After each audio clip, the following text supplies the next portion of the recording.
Hey friend, if you don't know me, my name is Viktor Zashev and I now help people who suffer from stuttering worldwide because I myself did once in the past. So, welcome to the channel if you're new. This video is going to be a bit of a compilation of any and all recordings that I found of myself during my own battle with my stutter. And I really regret not having made more of these. I just found a handful of them. So if you're on this journey yourself right now, please just take the time out of your day, once a month even, to just record your own speech at this moment, because I guarantee you in the future when you look back, you're going to be filled with so much joy and this proud feeling of your own actions. You're going to be so happy. And I kinda needed to make this video because I stumbled upon a very good problem to have. People who I talk to, who I try to help, who I coach, they don't believe that I even had a stutter in the first place. Like, here is one such example.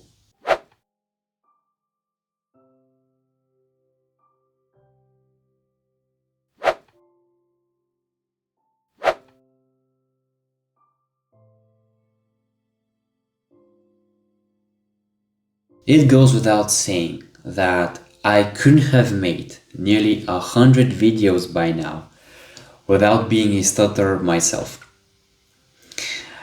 Stuttering was a very bad and embarrassing part of my life for nearly a decade and a half now. But I managed to overcome it through habits, through effort, through time, just discipline.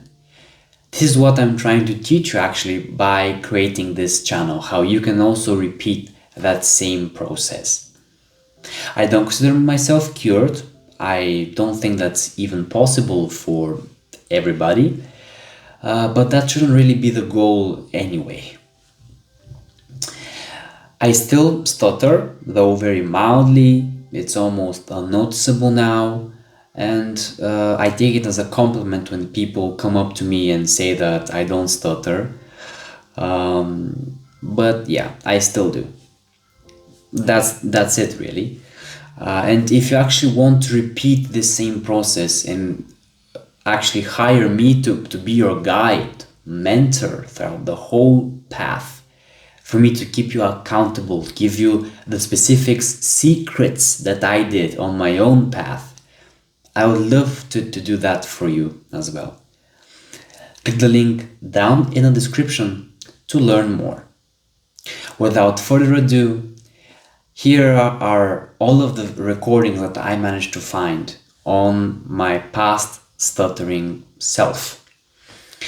The first one is going to be a recording of just a random story that I have found. I don't even remember reading that one. The next three are going to be from a sci-fi book, the Metro series that I read. So if you want to read the books, just beware, there are spoilers. And another thing, all of the readings are in Bulgarian, my native language. I'm going to try to put some subtitles on for you, or you can just use the automatic captioning feature on YouTube. And one final thing, the last video holds a really funny message that I don't even remember saying to my future self. And I think you would like it if you stick around until the end. So, here it is. Happy watching. Moving to Santa Fe by Mary Morris. I packed my boxes, beat the tornado. My brother followed in his truck with my bed and books of photos. Goodbye, father and mother. 7 brothers who fed us wild animals. Farewell to the stone house strangled. with red dirt, rose rocks, green hills, and burned grass. I will miss you, armadillos and hairy hands of tarantulas crossing the road in the dark. Farewell, friends, I'm not far. Visit me in my mud house, under the shadow of the mesa. Bring me peaches. Четене на една страница във вторник. Взривът беше мощен. Артем едва ли не излетя от покрива. Композицията се разтресе. През спуснатите му клепачи се промъкна мръсно-оранжевото зарево на растилащо се по платформата пламтящо гориво. Около минута не се случи нищо. Бълбукането и жвакането на тресавището не отслабваха и Артем вече започваше да се подготвя за момента, в който субстанцията ще се съвземе от сполетялата я неприятност и отново ще започне да обгръща разума му. Но вместо това, шумът започна постепенно да се отдалечава. Отива си, то си отива, закрещя радостно Улман точно над ухото му. Артем вдигна глава. В светлината на фенерите ясно се виждаше как субстанцията, неотдавна вземала едва ли не цялата огромна зала, се свива и отстъпва, връщайки се към ескалаторите. По-бързо, Мелник скочи на крака. Веднага, щом изпълзи надолу, всички след мен, към този тунел. Артем се учуди, откъде изведнъж се появи тази увереност в Мелник, но не попита нищо, отдавайки предишната нерешителност на сталкера на външното въздействие. Сега Мелник напълно се бе преобразил. Това отново беше трезвият, стремителен и нетърпящ възражения командир на отряда. Не само, че нямаше време за размисъл, но нямаше и никакво желание. Единството, което вълнуваше сега Артем, бе колкото се може по-бързо да се омете от проклетата станция, докато странното същество, обитаващо подземията на Кремъл, не се опомнило и не се върнало, за да ги изяде. Станцията вече не му изглеждаше удивителна и прекрасна. Сега всичко тук беше враждебно и отблъскващо. Дори работниците и селяните го гледаха разневено от паната по стените, а тези, които все пак се усмихваха, го правяха насила и сладникаво. След като скочиха кой както успее на платформата, те хукнаха към противоположния край на станцията. Антон беше дошъл напълно на себе си и бягаше наравно с останалите. Така че сега нищо не задържаше отряда. Видео почва. Да чета една страничка.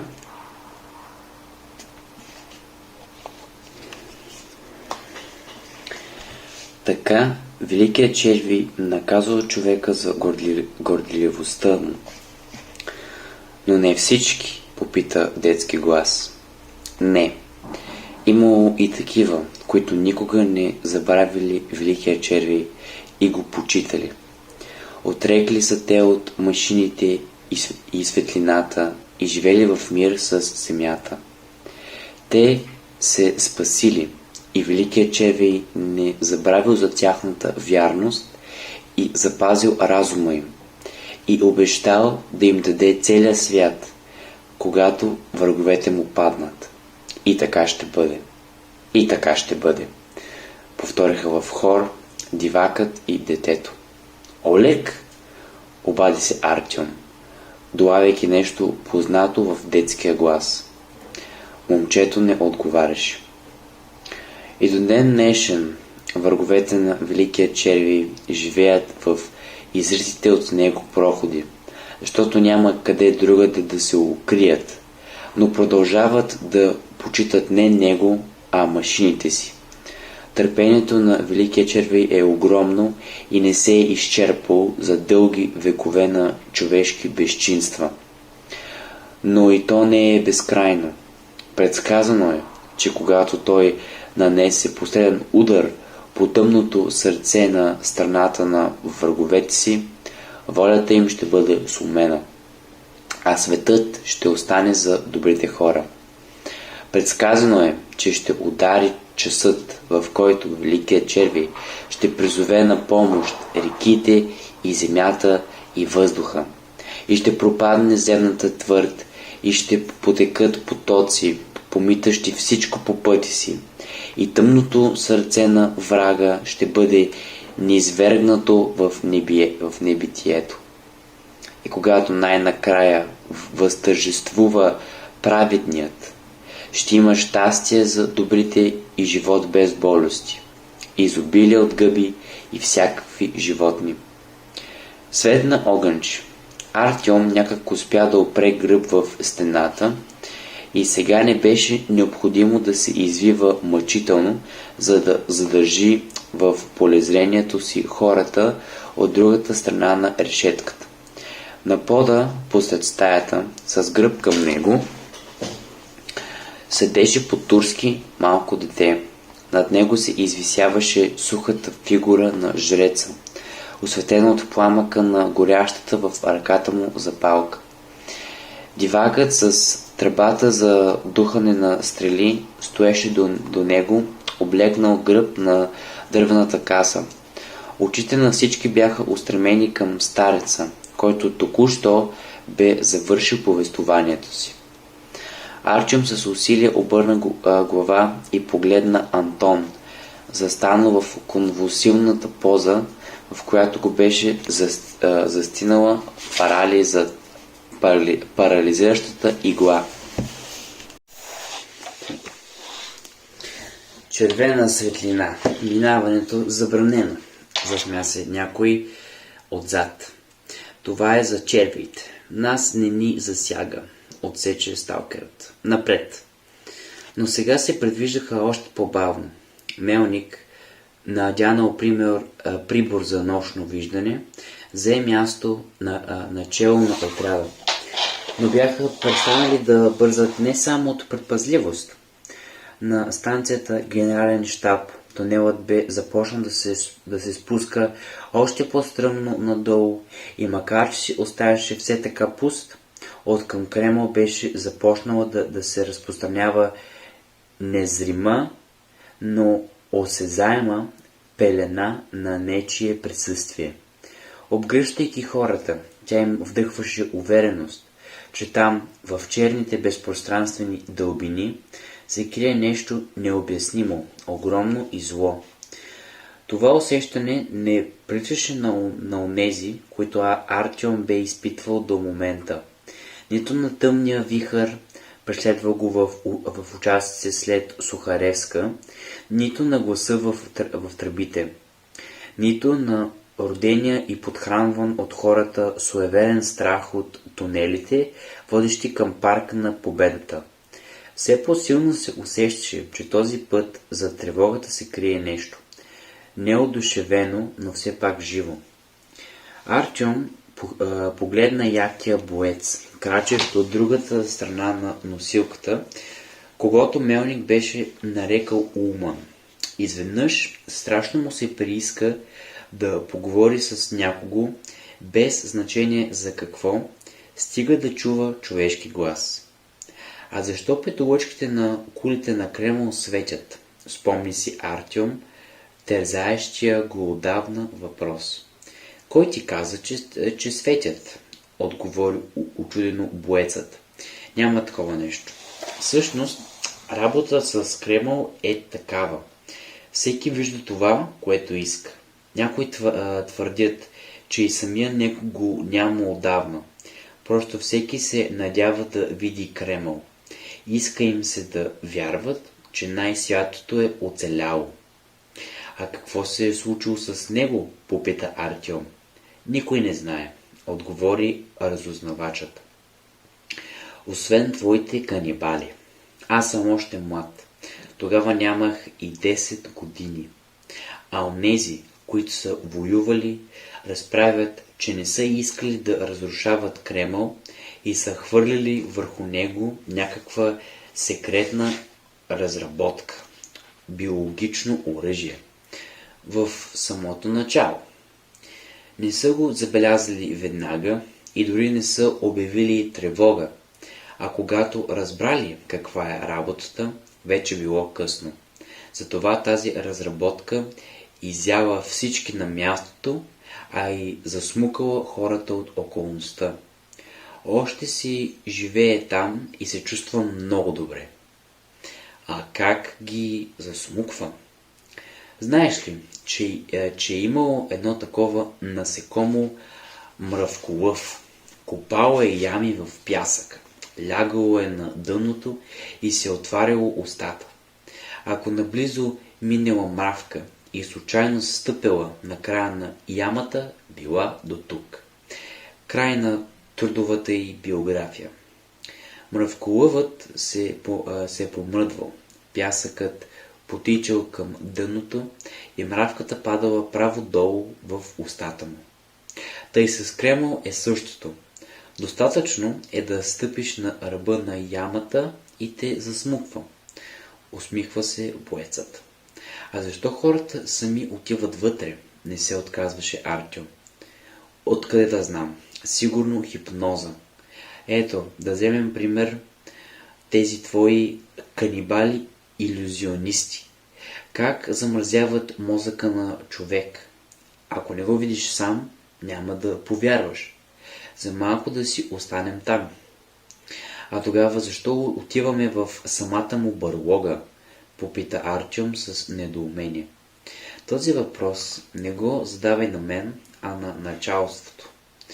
Но както разбирам, трябва да си горе и да погледнеш кулите, за да те засмуче. А ние, като че ли вече сме вътре, какво има да гледаме тук? Мелник се обърна и сърдито им изшътка. Говорещият с Артем боец веднага се сепна и млъкна. И започна да се чува това, което до момента гласът му бе заглушавал.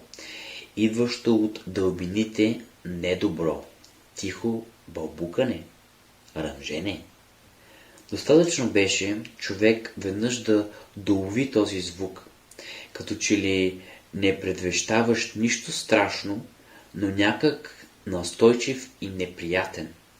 И вече не можеше да забрави за него.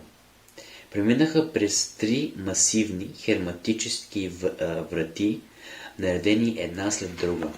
Всички крила бяха гостоприемно разтворени и тежките железни прегради бяха вдигнати към тавана. Врати, помисли си Артем, ние сме на прага. Стените изведнъж се дръпнаха в страни и отрядът се озова в мраморна зала, толкова просторна, че лъчите на мощните фенери едва достигаха до противоположната стена, превръщайки се в разсеяно бледо петно.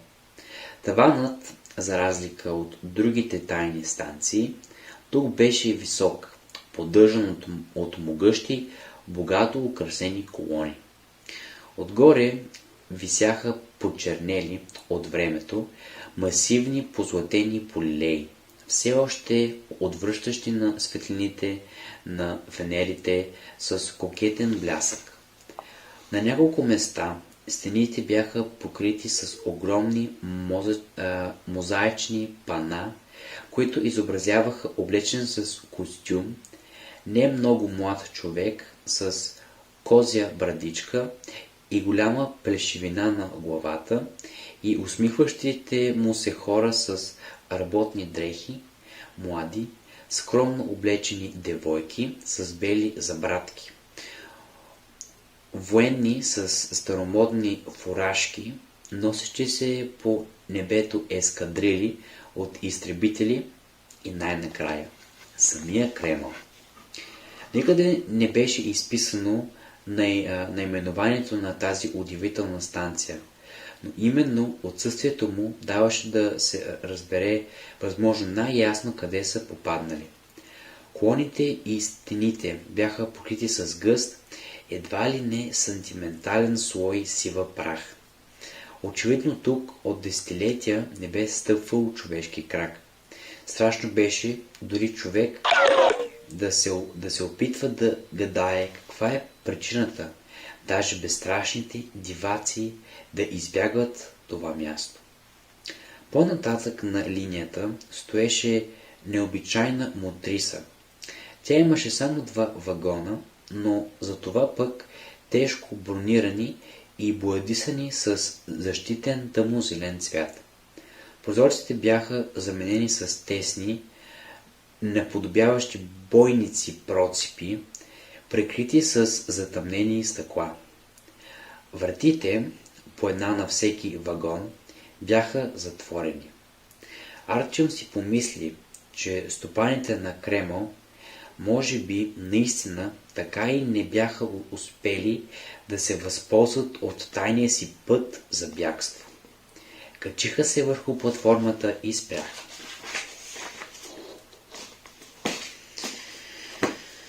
Ако бъдещият Виктор гледа този клип, да знае, че трябва да бъде щастлив за това, което има в сега, и да ми благодари на мен за всичкия труд, който съм положил, за да може той да си седи с мощния си задник на столчето и да се кефи на живота. Това е моето съобщение от 2024.